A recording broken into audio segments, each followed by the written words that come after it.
Students, आज हम पढ़ेंगे चैप्टर 11 का पार्ट 3 समुच्चय बोधक। समुच्चय बोधक शब्द कौन से होते हैं, आइए देखते हैं। नमन और रमन सगे भाई हैं। एक एग्जाम्पल है ये आपके लिए। नमन और रमन सगे भाई हैं। मेरे पेट में दर्द है इसलिए खाना नहीं खाऊंगा।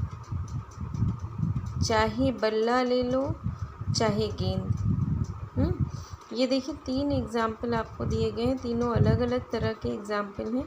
जैसे नमन और रमन, अब इसमें नमन और रमन, तो और जो है आया है इसमें, ये क्या है आपका समुच्चय बोधक शब्द है। समुच्चय बोधक शब्द वैसे किसे कहते हैं?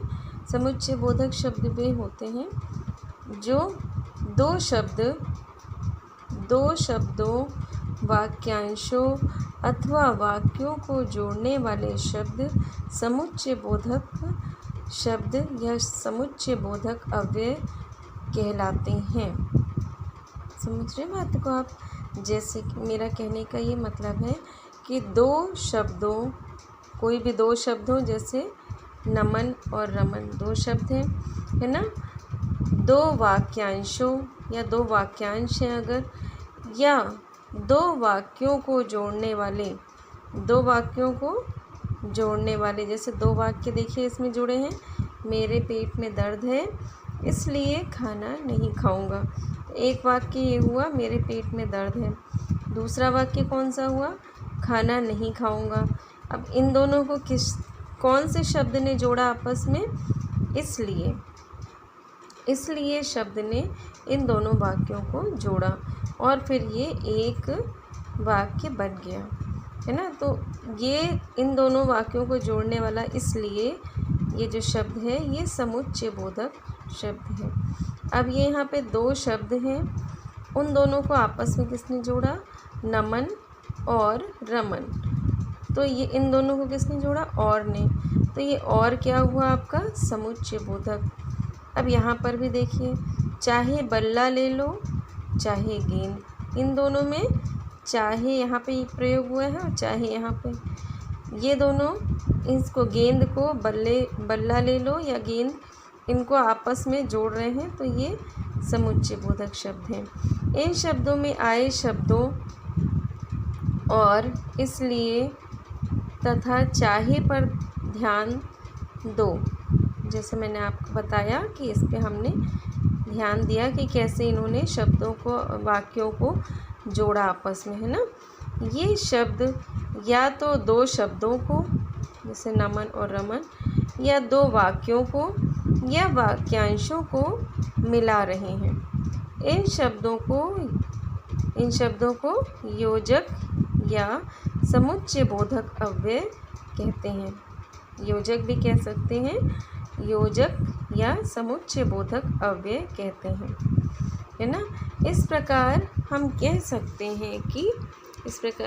सकते हैं कि जो अव्यय 2 शब्दों, 2 वाक्यांशों, 2 शब्द, जैसे भी आपने नमन और रमन देखा था, है ना, 2 वाक्यांशों अथवा 2 वाक्यों को जोड़ते हैं उन्हें समुच्चय बोधक अव्यय कहते हैं।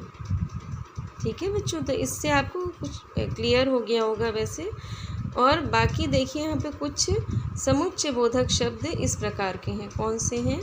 तथा, और, एवं, लेकिन, किंतु, परंतु, अथवा, या यद्यपि, तो, तथापि, मगर, बल्कि, पर, अन्यथा आदि। इस तरह के आदि मीन्स और भी बहुत सारे शब्द हैं। तो ये जो शब्द हैं, आप साधारणतः जब भी बात करते हैं किसी भी वाक्य को या किसी भी शब्द को जोड़ने के लिए, इन सब शब्दों का प्रयोग ज़रूर करते हैं।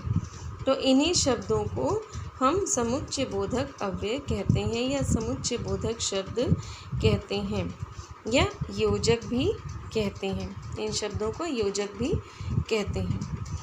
तो इस पाठ के माध्यम से, इस पाठ में हमने क्या पढ़ा कि समुच्चय बोधक शब्द किसे कहते हैं, ये क्या होते हैं।